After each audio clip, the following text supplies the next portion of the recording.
Hello to all my dear students. Today we will continue exercise question answers of chapter number 5th. Our chapter name is the fundamental unit of life, that is cell. So this is the chapter number 5th of our science book of ninth class, and here we will continue from question number 5th. And our fifth question is, which organelle is known as powerhouse of the cell and why? All one know about that कि the powerhouse of the cell is known as mitochondria. Who one is the powerhouse of the cell? Mitochondria. Mitochondria organelle is known as powerhouse of the cell. Powerhouse of the cell. Now second question is that कि why mitochondria is known as of the cell. What is the reason behind this? Why it is called powerhouse of the cell? Now the answer of this question is because mitochondria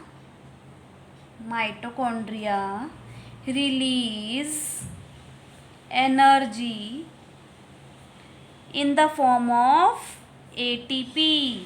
In the form of ATP. What is the full form of ATP?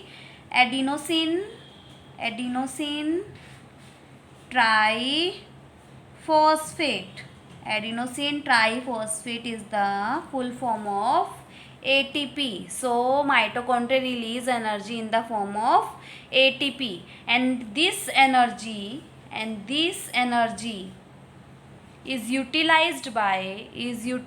What do you mean by utilized? Means used. Is utilized by different organelles that is present in our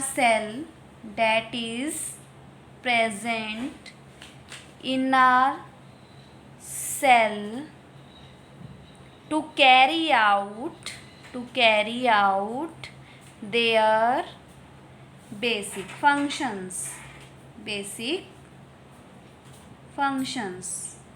I hope you clear that question.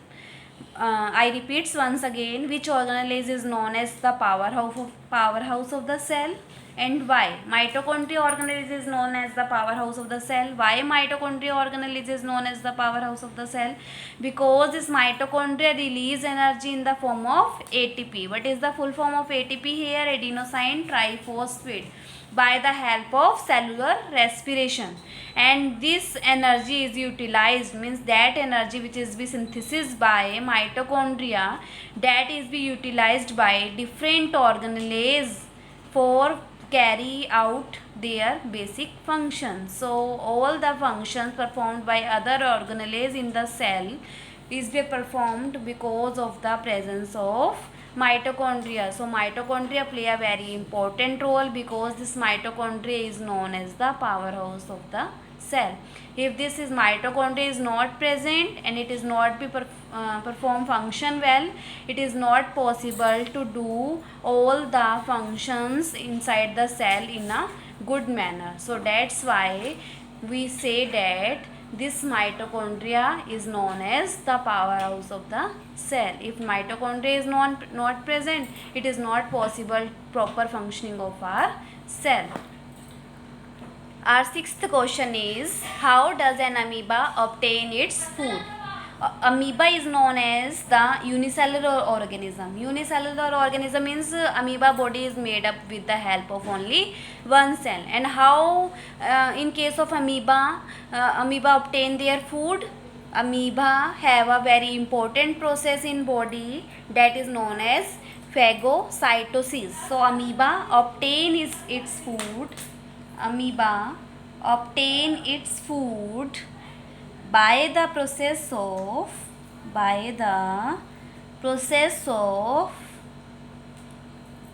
phagocytosis. What do you mean by phagocytosis? Means with the help of false feet like structure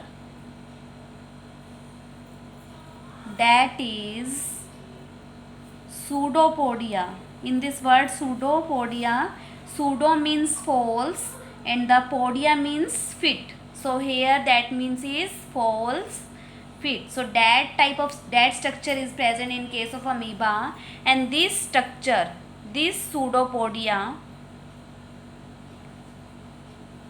helps in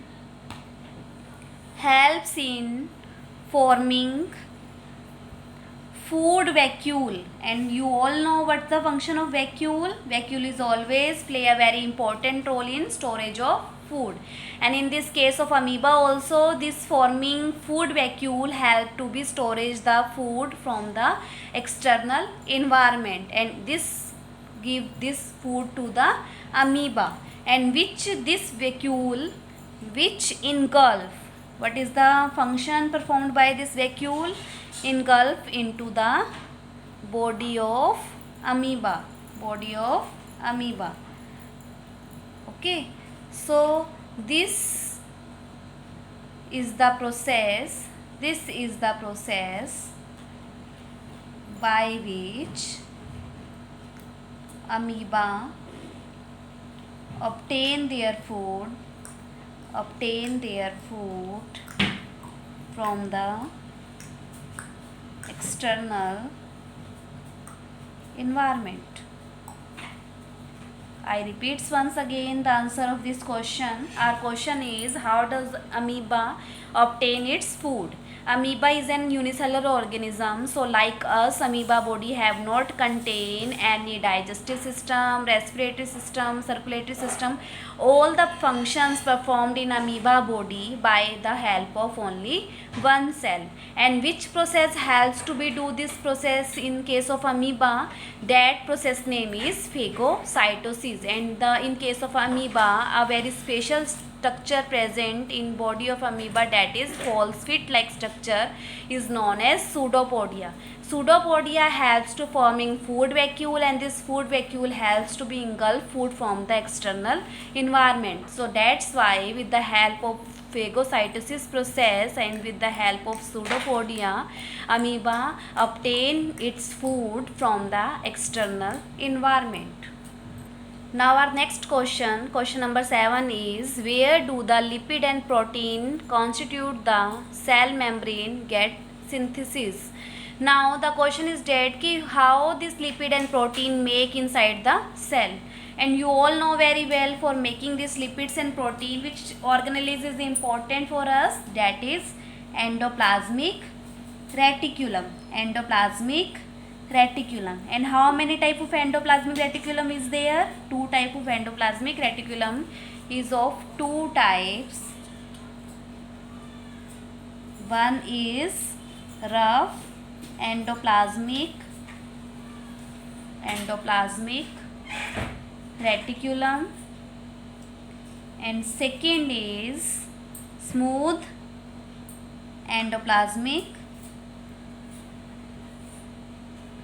reticulum. So lipid synthesis always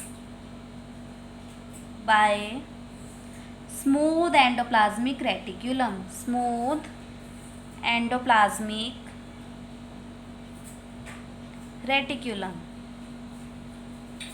And the protein synthesis by rough endoplasmic reticulum. So there are 2 type of endoplasmic reticulum are here. First one the smooth endoplasmic, and second one the rough endoplasmic reticulum. So this is very important part of our cell, lipids and protein, and how this is be synthesis inside the cell. That is be done with the help of lipid synthesis always be by the smooth endoplasmic reticulum, and the protein synthesis always by the rough endoplasmic reticulum.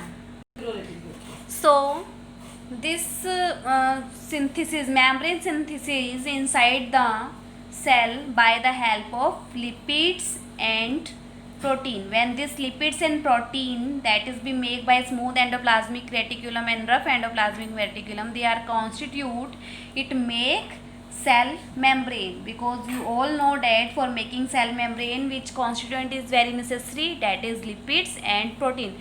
And how this come to us? Lipids synthesis by the smooth endoplasmic reticulum and the protein synthesis by the rough endoplasmic reticulum. In short, who one makes cell membrane? That cell membrane is made with the help of endoplasmic reticulum organelles. If the endoplasmic reticulum is not present, it is not able to make cell membrane of the cell. So this cell membrane made with the help of lipids and protein. The last question of our chapter number 5th, the fundamental unit of life, that is cell. The question number 8 is, what is osmosis? What do you mean by osmosis? Osmosis means the diffusion of water or any type of solvent, means any liquid diffusion from the lower concentration to the higher concentration. So definition here, the diffusion of water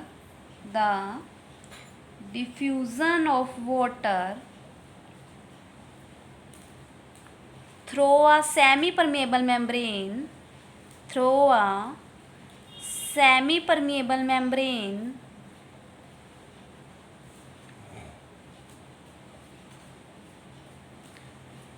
from the solution of lower concentration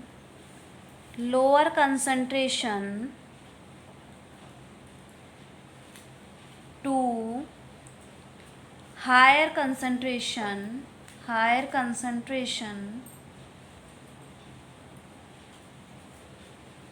is known as osmosis.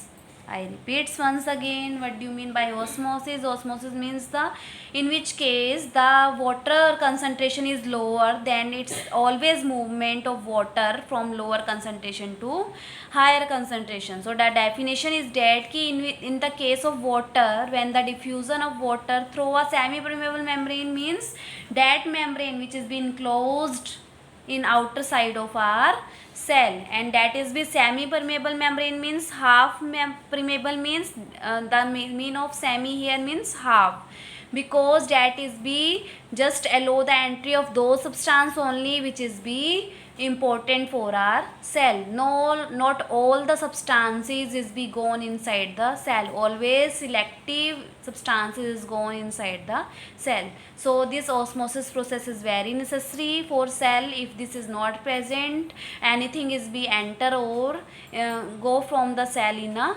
easy manner. So this is be harmful for our cell. So the diffusion of water through a semi-permeable membrane from lower concentration to higher concentration is known as osmosis. Thank you very much.